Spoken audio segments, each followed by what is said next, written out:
기도하겠습니다. 참되오신 주님의 은총과 평화가 오늘 예배 가운데 나오신 저와 여러분에게 또 우리의 삶의 자리에 또 우리와 함께 더불어 살아가는 이 땅 가운데 풍성하게 함께하기를 주의 이름으로 축원합니다. 오늘 대림절 두 번째 주일입니다. 앞에 보시면 초가 이제 두 개 불을 밝혀졌어요. 이제 네 개째 밝히고 나면 주님 오시는 성탄절을 맞이하게 됩니다. 불이 밝혀진다는 것은 빛이 더해지는 거예요. 빛이 더해진다는 것은 어둠이 물러가는 거죠. 이 빛이 두 개로 밝혀진 것처럼 우리의 심령에 머물고 있는 어둠도 두려움도 불신도 주님의 영에 비춤을 받아서 다 지워지고 하나님께서 인도하시는 또 믿음으로 세워져가는 우리들의 삶에 되도록 믿음의 길이 될 수 있기를 주의로 간절히 축원합니다. 더불어 우리가 살아가는 이 세상이 어둠에 짓눌리는 이 땅이 하나님의 영광의 빛 가운데 밝아질 수 있기를 또한 간절히 소망합니다. 한 주간을 살면서 여러 가지 일들을 우리가 많이 겪는데 매주 주일을 준비하기 이전에 마음은 편하지 않은 것 같아요. 그러니까 세상에서 일어난 일들과 뉴스를 보지 않으면 그나마 말씀 안에서 평안함을 유지할 수 있는데 세상에서 일어나는 수많은 일들을 이렇게 접하다가 뉴스를 접하면 마음이 좀 편하지가 않아요. 여러분들은 어떻게 보내시는지 모르겠어요. 세계 곳곳마다 지금 무슨 일들이 벌어지고 있습니까? 전쟁, 테러, 진노, 폭력, 다툼. 예수님께서 2000년 전에 이 땅에 오셨을 때 이 땅에 무너진 평화를 다시 세우러 오셨는데 2000년이 지났음에도 불구하고 인류 가운데는 2000년 전보다 훨씬 더 잘 살게 되고 훨씬 더 살만하고 훨씬 더 많은 것들을 누리고 있는 이 세상에 지금 예수님 오시기 이전보다 더 나아지지 않아 폭력 가운데 있다는 게 참 암울합니다. 제가 성경 말씀 얘기하지 않을 때 몇 번 말씀드렸지만 인간은 결코 선하지 않아요. 인간을 가만히 놔두면 절대 손으로 자기 걸음을 걷지 않습니다. 인류는 가만히 놔둬도 망합니다.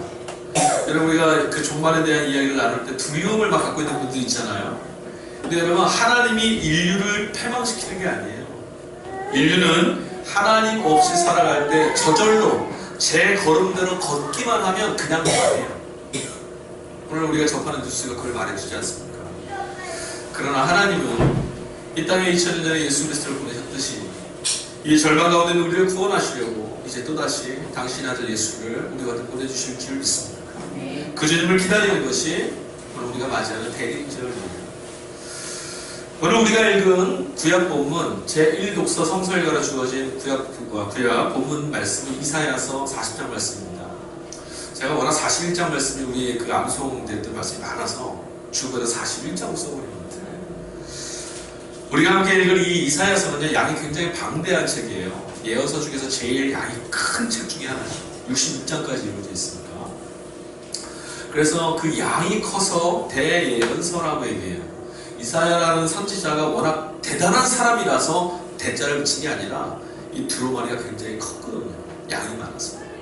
그러니까 양이 많아서 대예언서지 이사야가 대단한 사람이구나 생각하실 필요 없어요. 제가 말씀드렸으니까 성경 안에 등장하는 사람들에게 절대 주목하지 않아요. 선지자를 세우시고 예언자를 보내신 하나님의 말씀을 들으라는 거지 이사야가 대단한 거 아닙니다. 특별히 이 이사야서가 66장으로 이루어졌는데 성서학자들은 이 이사야서를 세 분류로 구분을 좀 합니다. 1장부터 39장까지, 40장부터 55장까지, 56장에서 66장까지 세 단락으로 나누거든요. 왜냐하면 이사야 전체 66장 안에 이스라엘, 유다의 멸망한 이후에 포로에서 자유함으로 돌아온 이 일련의 시간 전체가 이 안에 들어있어요. 그래서 성서학자들은 시대를 좀 구분해서 첫 번째 단락 39장까지를 제1 이사야, 그 다음에 40장에서 55장까지를 제2 이사야. 그래서 그때는 뭐냐면 이스라엘이 바벨론의 포로로 끌려간 이후에 전해진 말씀이에요. 그 다음에 56장에서 66장까지를 제3 이사야라고 해서 이 내용 뭘 다루냐면 포로기에서 자유를 얻어 유다로 다시 돌아온 백성들에게 주시는 위로와 소망의 말씀들. 그게 이제 제3 이사야죠. 오늘 우리가 읽은 본문이 40장이에요. 그러면 단락 중에 어디 들어갈까요? 두 번째 단락이에요. 제2 이사야. 제2 이사야라고 하니까 이 시대적 배경은 어디냐면 지금 이사야 선지자, 학설이나 신학적으로는 이사야의 제자일 것이다라는 말도 있지만 우리는 오늘 이사야 선지자의 말을 듣습니다. 이사야가 활동했던 이 40장을 말할 때 그가 활동했던 곳이 어디였냐면 주전 540년경 바벨론 땅이었어요. 유다의 땅이 아니라 바벨론. 바벨론 땅에서 과연 이사야가 지금 뭐라고 있는 걸까요? 바벨론에 지금 포로로 끌려간 유다 백성들 앞에 하나님의 말씀을 들고 지금 선지자 이사야가 서 있는 거예요. 오늘 이 본문의 말씀은 평상시에 평안할 때도 아니고 다시 자유를 얻었을 때도 아니고 모든 것들을 다 빼앗겨버린 포로로 끌려갔던 유다 백성들 앞에 이사야가 지금 서서 전하는 말이에요. 그러니까 그 분위기를 먼저 우리가 좀 읽어야 돼요. 이 말씀을 듣고 있는 사람들의 삶의 무게가 어떠했던가를 우리가 좀 가늠해 봐야 됩니다. 오늘 우리처럼 기쁜 마음으로 평안함으로 어저께까지 밤사이 안녕하고 같이 와서 교제 나누고 사랑하는 이런 평안함 가운데 전해진 말씀이 아니라는 거예요. 치열한 삶의 자리에서 내일에 대한 소망이 없는 그들에게 지금 선지자 이사야가 말을 하고 있습니다. 선지자 이사야가 지금 오늘 전했던 이 메시지는 도대체 무엇을 말하고 있는가 우리 질문해 봐야 돼요. 또 저는 목사니까 이런 생각도 좀 해봤어요. 야, 그렇게 삶의 소망이 모두 끊어진 사람들 앞에서 선지자가 할 수 있는 말이 뭐가 있을까? 네? 여러분, 앞으로 일어날 일, 너희가 이렇게 살면 하나님의 진노 앞에 설 수 있어. 아까 목회 기도할 때 그랬잖아요. 도끼가 나무 위에 올려진 것처럼 하나님의 심판 가운데 나갈 수 있으니까 돌이켜라 말할 수 있고요. 또 위로해 줄 수도 있어요. 너희가 돌이키면 하나님 너희에게 화를 복으로 바꿔주실 거야.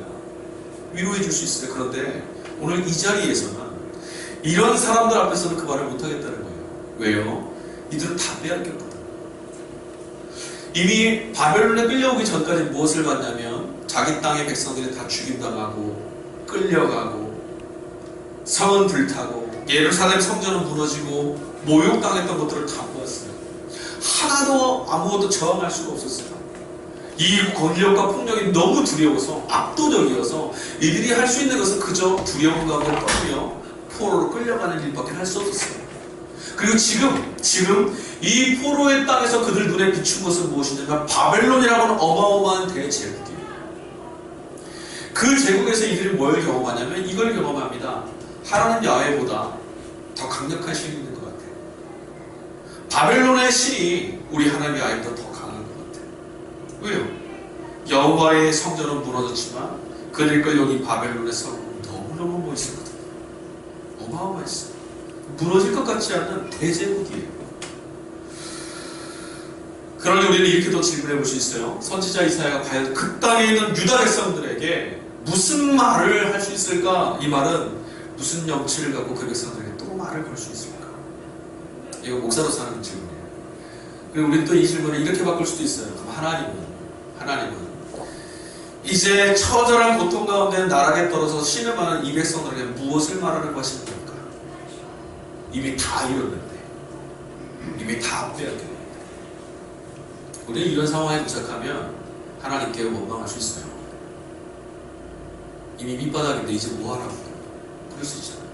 근데 선지자 이사야가 하나님 말씀을 들고 그 백성들 앞에 서 있습니다.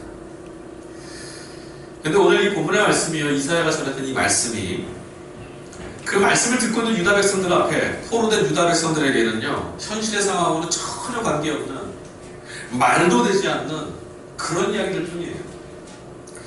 우리는 현실과 동떨어진 이야기들을 보통 들었을 때 뭐라고 말하냐면 터무니없다라고 이야기하죠. 있을 수 없는 일이라는 게 허황되다라는 겁니다. 어떤 소리가 우리 귀에 들려졌을 때 우리가 터무니없다라고 말하죠. 보통은 이래요. 무슨 일이 좀 진행되고 호전되려면 좀 경과가 좀 있고 조짐이 보여야 그래 좀 나아질 것도 같아.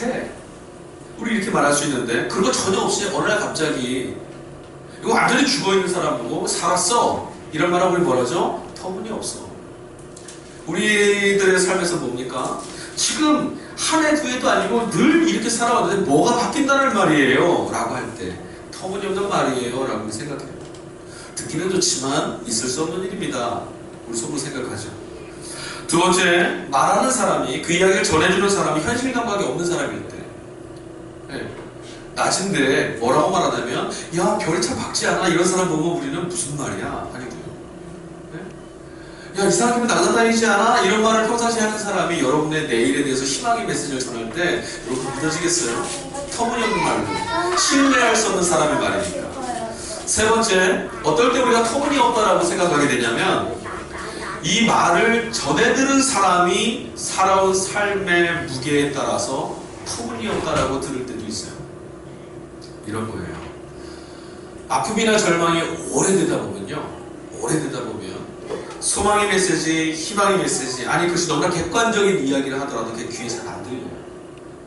이미 매일매일 그것이 실패로 경험되어 온 시간이 많기 때문에 나아질 게 없다고 생각하는 거예요. 예수님께서 복음서에서 만났던 우리 병자들 있지 않습니까? 아팠던 사람들 이렇게 보면 특별히 오랜 지병 가운데 있는 사람들 예수님이 좀 만나세요.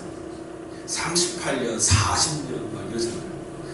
그런 사람들이 찾아가서 주님이 치유하실 때 꼭 먼저 앞서하는 질문이 하나씩 있어요. 뭔지 아세요? 낫기를 원하냐? 이 질문을 먼저 하신다는 거죠. 우리가 생각하면 당연한 말씀 아니에요? 이렇게 생각할 수 있는데 그 질병에 오랜 시간 38년, 40년 동안 있다 보면 소망이 없어져요. 밑바닥처럼 드러나요. 우리는 안 그럴 것 같죠? 저희의 비어있는 삶이 지금 10년도 아니고 30년, 40년 되면 우리가 이 믿음을 기쁨으로 지탱할 수 있을 거였습니까? 그렇게 안 돼요. 그럴 때 바벨론 포로로 끌려가는 이들은 지금 자유를 완전히 유린당하고 이 바벨론을 보니까 망할 것 같지 않아요. 얼마나 강력한지 몰라요. 매일 들려오는 소식이 바벨론의 영토가 확장되는 이야기예요. 매일 마주치는 게 뭐냐면 바벨론이 다른 나라에 가서 포로로 끌고 오는 사람들의 행렬이에요. 바벨론 안에 있었던 지구라트라고 하는 그 성전은 점점 높이 쌓아져 갑니다. 대단한 나라입니다. 그런 곳에서 오늘 우리가 읽은 것처럼 하나님의 백성들을 향한 위로의 말이 과연 소망으로 들릴까라는 질문이 들어요. 어쩌면 우리는 힘든 일이 한 번쯤 찾아오면 툭툭 털고 그래 일어설 수 있어. 그렇게 일어설 수 있을지도 몰라요. 그런데 이런 일이 몇 번이고 계속되다 보면 이게 쉽지 않다라는 거죠.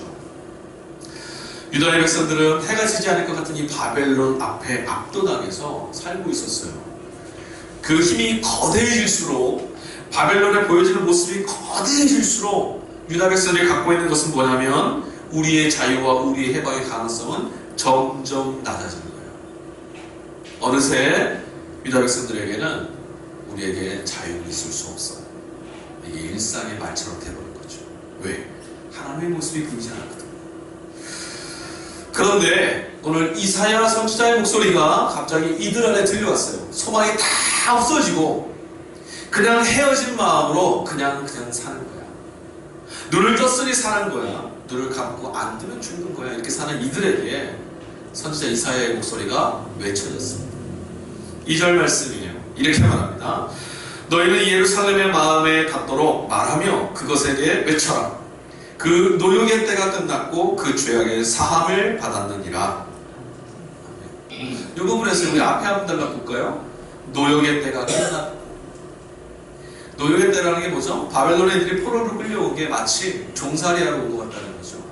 자유를 다 뺏긴 사람처럼 보인다는 거예요. 그런데 선지자는 뭐라고 말합니까? 너의 노역의 때가 끝났다 라고 얘기합니다. 너무 좋은 말이에요. 소망이 되는 말씀입니다. 근데 과연 이 말씀을 들었던 유다 백성들은 이 말씀에 할렐루야 황홀을 지를 수 있었을까? 아마 그렇게 듣지 않았을 것 같아요.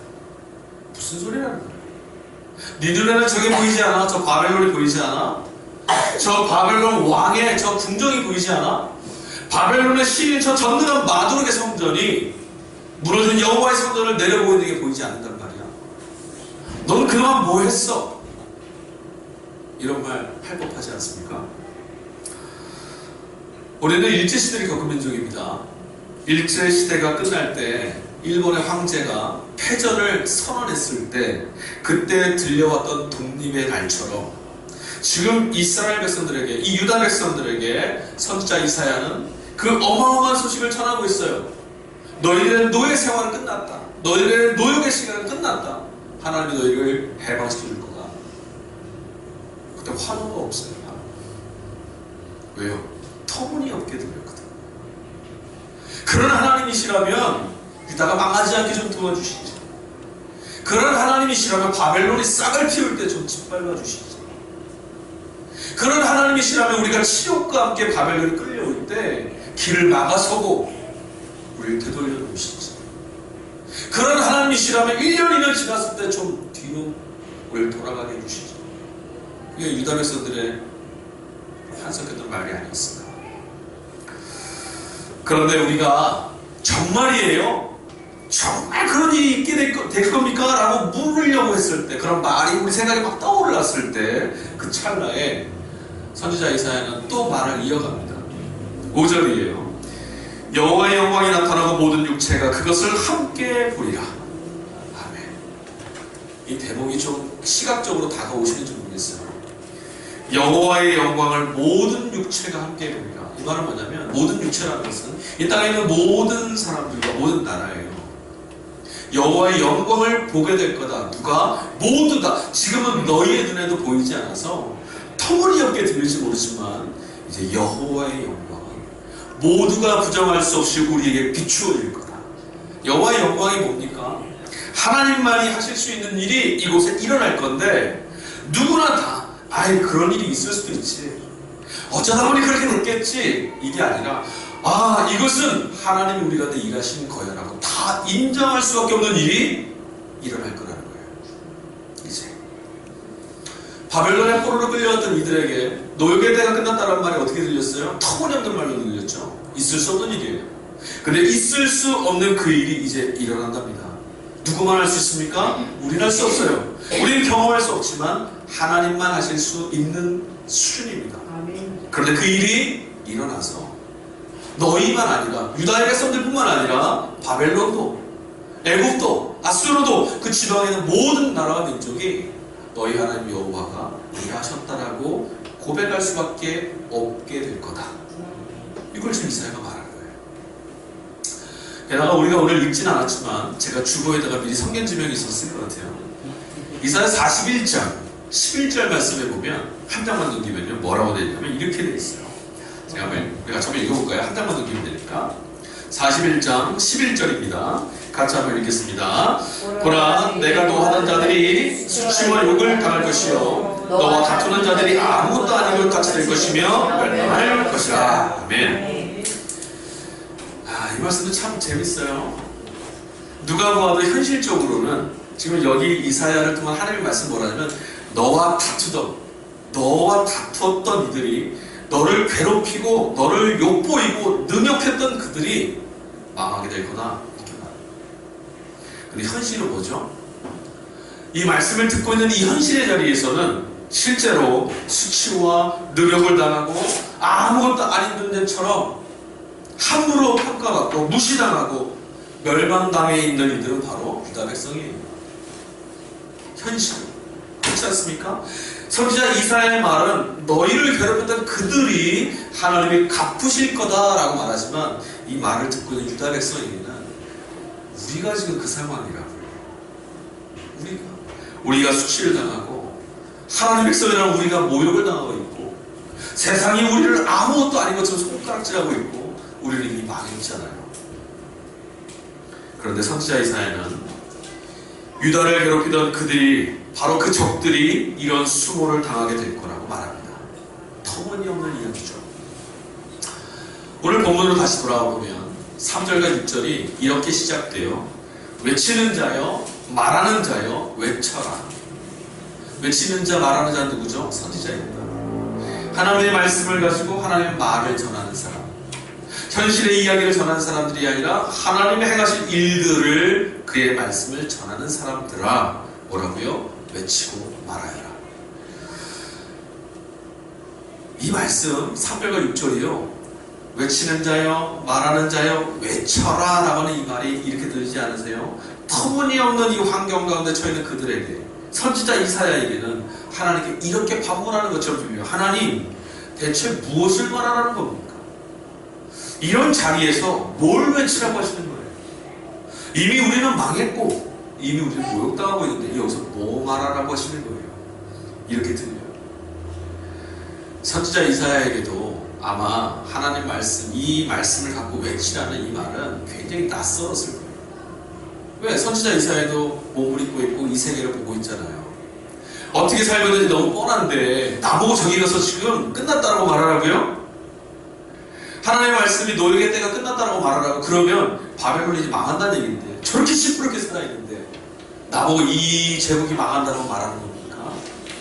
반문하고 싶을 것 같아요. 포로 생활하고 있는 하나님 백성인 유다 백성들을 하나님이 좀 뭐라고 말하시냐면 이 백성들을 위로하라라고 하시는데 70년 포로 생활을 하고 있는 이들을 우리는 이미 70년이라고 선을 걸었지만 그들의 영혼이에요. 70년 끝이 보이지 않았습니까? 포로 생활로 영원히 살 것 같은 이들에게 무엇을 위로해 줄 수 있겠어요? 지금 포로로 살고 있는 이들을 무엇을 말해야 될지 선지자 이사야가 굉장히 당황스러웠을 것 같아요. 여호와는 나에게 이 말을 전하시지만 현실은 아무것도 보이지 않는데 내가 거기서 어떻게 이 말을 합니까? 반문하고 싶었을지도 모르겠어요. 하지만 오늘 우리는 이 이사야의 외침을 터무니없는 말이라고 지나칠 수가 없어요. 왜냐하면 이사야가 전했던 이 말들 모두가 선지자 이사야의 말이 아니라 하나님의 말씀이기 때문에 선지자 이사야가 그냥 전한 말이라면 우리는 이 이야기들을 터무니없는 말 좀 그만하라고 책망하고 돌아설지도 모르겠습니다. 그러나 지금 우리는 오늘 이곳에 모인 저와 여러분들은 선지자 이사야의 입에서 나온 이 터무니없는 말이 바로 하나님 여호와께서 자기 백성을 위로하기 위해서 주신 말씀이라는 것을 우리는 기억해야 돼요. 바벨론 포로 생활에 익숙했던 그 자리에서 유독 선지자 이사야에게 도대체 무엇을 말하라고 하시는 겁니까? 라고 물었던 그에게 들려졌던 하나님의 말씀이 그의 말씀이 선지자 이사야의 영혼을 움직이기 시작했습니다. 이것이 선지자의 영성이고 선지자의 영성의 예민함이에요. 무엇이죠? 선지자는 세상과 현실의 이야기가 아니라 생명의 영이시며 눌린 자, 포로된 자, 아프고 저는 이들을 구원해내시는 하나님의 모습과 하나님의 말씀과 하나님의 행하시는 것들에 예민한 사람들이에요. 어떤 사람들은요, 세상을 살면서도 야, 이 세상 다 망조야 라고 말하는 사람이 있는가 하면 누군가의 눈에는 그럼에도 불구하고 이 세상이 아직 살만한 곳이야 라고 말하는 이들도 있어요. 생명을 유독 예민하게 보는 사람들에게는 생명을 싹 틔워가시는 하나님의 모습이 보이는 거예요. 그러나 생명에 익숙하지 않은 이들은 물질에 익숙하거나 세상의 명예나 세상의 욕망에 익숙해져 갈 때 우리는 하나님의 역사가 보이지 않아요. 선지자 이사야가 바벨론 현실 가운데 눈을 빼앗겼을 때 하나님 이게 도대체 무슨 말이에요? 라고 대반문하고 싶었는데 다시금 하나님께 주목해보니 하나님이 이루어 가시는 일들이 그의 마음속에 보이기 시작했고 하나님이 말씀하셨던 그 목소리가 들리기 시작했다는 거예요. 시끄러운 바벨론 권력자들의 호통소리나 열패감에 찌들어던 유다 백성들의 한숨소리가 아니라 그 절규 속에서도 그들을 위로하시려고 소망의 메시지를 자신을 통해 전달하시려던 하나님의 음성이 지금 선지자 이사야에게 들리기 시작했습니다. 현실은 여전히 뭐라고요? 바벨론 권력자들의 호통소리가 들려요. 현실은 어떻다고요? 같은 동포의 유다 백성들의 슬픔과 눈물의 소리, 절규가 들려요. 근데 가만히 그 소란스러운 소리 중에 한 음성이 들리는데 하나님의 위로의 말씀이 선지자 이사야에게 들리기 시작했다는 거예요. 도대체 무엇이 이사야를 이 낯설은 지금 환경과 전혀 맞지 않는 이 낯설은 하나님의 말씀을 들고 이 자리에서 희망을 외칠 수 있도록 했을까? 도대체 무엇이 지금 같이 좌절할 수밖에 없었던 이사야를 이렇게 세워서 내 백성을 위로하라는 주님의 말씀을 들고 백성들에게 가서 하나님이 우리를 도우실 거다, 우리의 절망의 때가 끝났다라고 말할 수 있게 만들었을까? 오늘 7절과 8절 말씀이에요. 아까 우리 찬양도 같이 했었는데 모든 육체는 풀이요 그의 모든 아름다운 들의 꽃과 같으니 푸른 마르고 꽃을 심으면 여호와의 기운이 그 위에 불미라. 이 백성은 실로 풀이로다. 푸른 마르고 꽃을 심으나 우리 하나님의 말씀은 영원히 서리라 하리라. 아멘. 여러분 이 말씀을 믿으십니까? 이 말씀에 대한 통찰력이 우리 안에 있기를 바라겠습니다. 이사야의 눈에도요 여전히 바벨론은 거대한 제국이에요. 이사야의 눈에도 이 이사야가 현실 사람이 없는 사람이 아니에요. 이사야의 눈에도 바벨론 제국의 황제는 여전하고요. 이 제국의 권세와 무력은 강력합니다. 주변에 어떤 나라도 이 이사야를 가로막을 수가 없을 만큼 강력해요. 그런데 지금 선지자 이사야에게는 더 이상 바벨론의 크기와 위험은 문제가 되지 않아요. 왠지 아세요? 지금 그에게 하나님의 말씀이 주어졌기 때문에 그래요. 그 이전까지 그에게는 현실만 보였어요. 바벨론의 모습, 절규하는 유다 백성들의 그 씨름의 자리. 그런데 지금 이 선지자 이사야에게 하나님의 말씀이 주어졌어요. 유다 백성들에게서 하나님의 말씀은 오늘 저와 여러분이 경험하는 듣는 하나님의 말씀과는 좀 내용이 달라요. 저와 여러분들은 하나님이 내게 소망을, 하나님이 내게 위로를, 하나님이 내게 생명을 이런 식으로 이 말씀 앞에 서 있지만 이 유다 백성들, 이스라엘 사람들에게서 하나님의 말씀이라는 이 단어 자체가 가진 무게가 달라요. 하나님의 말씀은 이 유다 백성들, 이스라엘의 시작과도 같은 말씀이에요. 그리고 그들을 지탱하는 삶의 근거도 하나님의 말씀이었고요. 이미 600여 년 전에 대제국이었던 이집트의 손으로부터 그들을 건져내셨던 구원의 역사도 바로 하나님의 말씀이었고요. 광야에서 40년간을 헤맬 때 먹을 것이 없고 입을 것이 없고 살 수 없는 그 공간 안에서도 그들을 먹이고 입히고 살아있게 하셨던 것도 하나님의 말씀이었어요. 우리는 이것을 기적으로 경험하지만 목격하고 있지만 이스라엘 백성들은 여호와의 말씀이 우리 안에 있으니 우리는 죽지 않았다. 여호와의 말씀이 우리를 입히셨으니 우리는 입게 되었고 그의 말씀 우리를 먹게 했으니 먹게 됐다는 거죠. 그리고 여호와의 말씀이 임하여서 그 말씀의 권능이 그들을 어디로 인도했죠? 가나안으로. 그리고 그 말씀이 오늘까지 우리를 비록 처참한 삶의 자리에서 신음하고는 있지만 우리를 지금도 붙들고 존재하게 하는 거예요. 이스라엘 백성들에게서 하나님의 말씀이라는 건 그들 존재 자체, 이들이 왜 이 땅에서 괴롭고 왜 이 땅에서 처절했냐면 마동 신전에서 들려오는 그 우상신을 경배하는 소리는 크게 들리는데 우리 하나님 여호와의 말씀은 들리지 않았거든요. 노예로 끌려고 포로로 끌려고 이 땅에서 하나님의 말씀이 들리지 않았어요. 그런데 하나님의 말씀이 그들의 삶에 떨어지는 순간 광야에서도 줄이지 않았고 사막에도 강이 흐르기 시작하고 길이 열려져 있는 그런 기적들을 경험했던 그들의 삶, 오직 하나님만이 하실 수 있었던 그런 터무니없는 일들이 그들의 역사 가운데 있었음을 기억해낸 거예요. 하나님의 말씀이 우리와 함께할 때 우리는 홍해도 건넜지. 하나님의 말씀이 우리와 함께할 때 우리는 광야를 횡단했어. 하나님의 말씀이 우리 가운데 함께할 때 가나안은 우리 거였어. 그런데 돌아보니 우리를 괴롭히던 이집트도 사라졌고 광야에서 우리의 앞길을 가로막던 민족들도 사라졌고 가나안 땅에서 우리를 핍박하던 부족들도 다 사라졌는데 우리의 두려움, 우리의 의심, 우리의 걱정 그것도 다 사라졌는데 지금 보니 우리에게 말씀하셨던 하나님의 말씀은 남아있어요. 아, 하나님의 말씀이 이것까지는 그렇구나. 이거거든요.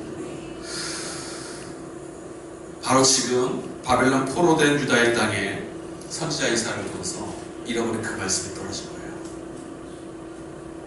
다 사라져도 남아있던 하나님의 말씀, 그 약속은 이곳에 남아있었어요. 그 약속이 이루어질 수 없다라고 말했던 세상의 소리나 호통, 내 안에서 들려오던 불신과 두려움, 이것도 다 사라졌는데 그 일을 이루신 하나님의 말씀은 지금 남아있다는 거예요. 풀과 꽃이 마르고 시드는 것처럼 세상, 시대, 그리고 제국은 언젠가 사라지고 맙니다. 꽃들도요 수명이 다 다르잖아요. 어떤 곳은요 일주일을 못 넘긴 애들도 있고요, 어떤 애들은요 몇 달을 가는 친구들도 있어요. 그렇죠? 차이만 조금 달라요. 언젠가 사라져요. 우리를 주눅들게 하는 세상의 권력들도요 영원한 건 없습니다. 또 그것도 아십니까? 여러분이 오늘 이 자리에 나오기까지 하나님 앞에 씨름했던 여러분의 처절한 삶의 자리도 영원하지 않아요. 우리의 마음을 우겨싸고 있는 문제들이요 아무리 두터운 산성같이 보여도 그것도 영원할 수 없습니다. 오직 영원한 것은 우리에게 소망을 이끄시는, 우리를 위로하시고 생명으로 인도하시는 하나님의 말씀밖에 없다는 걸 여러분 믿으시기 바랍니다. 그 말씀만 남을 거예요. 우리에게 찾아와서 약속하시는 하나님의 말씀, 보이지 않는 그 너머로 가라고 말하는 하나님의 말씀, 절망에서부터 일어서라고 말씀하시는 하나님의 말씀, 너희는 내 백성이라고 말씀하시는 하나님의 말씀, 내가 너희를 신어서 버리지 않고 너희를 붙들고 있다라고 말하는 하나님의 말씀, 너희와 내가 함께하오니 두려워하지 말라는 하나님의 말씀, 이것만 나와있다는 거예요. 여러분, 이스라엘을 압제했던 애국, 이집트 어디 갔습니까? 없어요. 건짐을 당했던 사람들도 지금은 없어요. 하나님이 우리를 건너게 하셨다고 참가를 불렀던 그들도 지금 없어요. 우리는 지금 무엇을 보고 있죠? 그 일을 이루신 하나님의 말씀을 보고 있어요. 이 시대에 포로민처럼 압제 속에 살아가는 이들이 많이 있습니다. 따지고 보면 우리 모두가 그래요.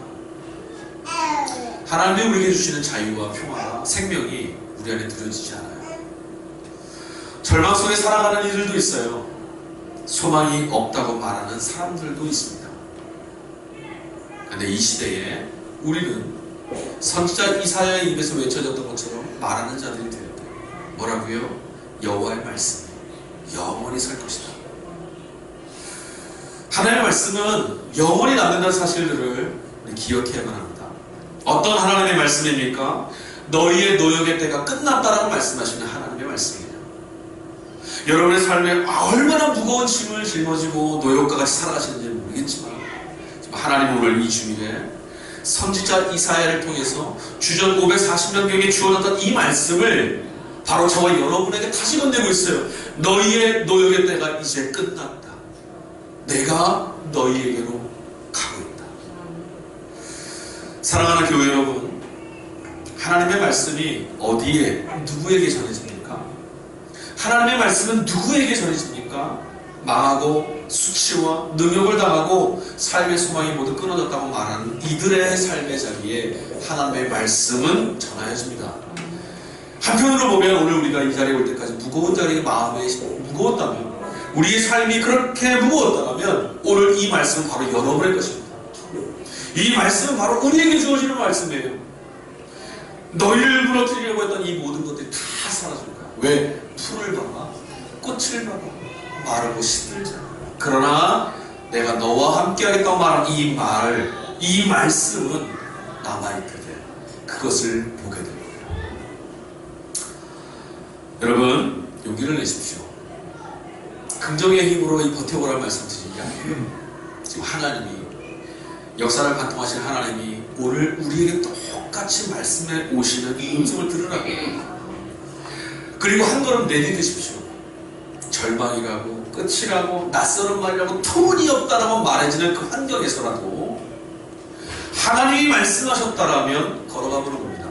왜? 하나님 늘상 그렇게 낯설은 환경 속에 끌고 가십니다. 그런데 지나고 보면 뭐죠? 다 사라졌는데 이를 이루신 하나님의 말씀은 남아있었어요.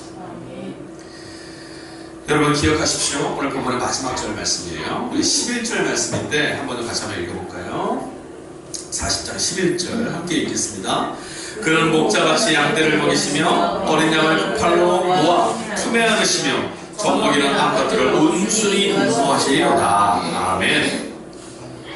하나님의 마지막 말씀이 들려옵니다. 뭐라고요? 이제는 말씀하시는 그 하나님께서 친히 양떼를 먹이는 목자가 되려고 우리 가운데 찾아오시겠다라고 말씀하세요. 이제는 내가 너희의 목자가 되겠다. 이제는 내가 너희의 길을 이끌겠다. 내 말씀이 너희와 함께 있다라고 하는 그것을 너희가 보게 될 거다라고 하시는 말씀이에요. 여러분, 우리에게 우리 삶에 찾아오시는 하나님을 보십시오. 어디 계시냐고요? 말씀을 믿고 신뢰함으로 우리에게 찾아오는 하나님을 기대해 보십시오. 그리고 시들고 사라질 것들에게는 마음을 빼앗기지 마십시오. 우리의 삶에 찾아왔다가 진짜인 것 같고 영원인 것 같지만 다 사라질 것들입니다. 욕심, 재물, 명예, 아니 그것뿐만이 아니에요. 두려움, 걱정, 염려, 패배감, 좌절, 외로움, 고독, 이것도 다 시들어갈 것들이에요. 오직 하나 영원히 세워질 하나님의 말씀에 귀를 기울이시기 바랍니다. 이 대림절 주님이 다시 오시겠다고 했던 그 하나님의 말씀은 남아있습니다. 그리고 우리의 의심과 우리의 초조함을 뒤로 한 채 이 말씀은 영원히 세워져 있음을 모든 육체가 바라볼 날이 오게 될 거예요. 여러분, 우리가 주님의 말씀을 바라보고 있을 때 그분의 영광, 그분만이 하실 수 있는 일들이 저와 여러분의 삶과 저와 여러분의 심령과 저와 여러분의 살아가는 이 땅을 지켜주실 줄 믿습니다. 기도하겠습니다.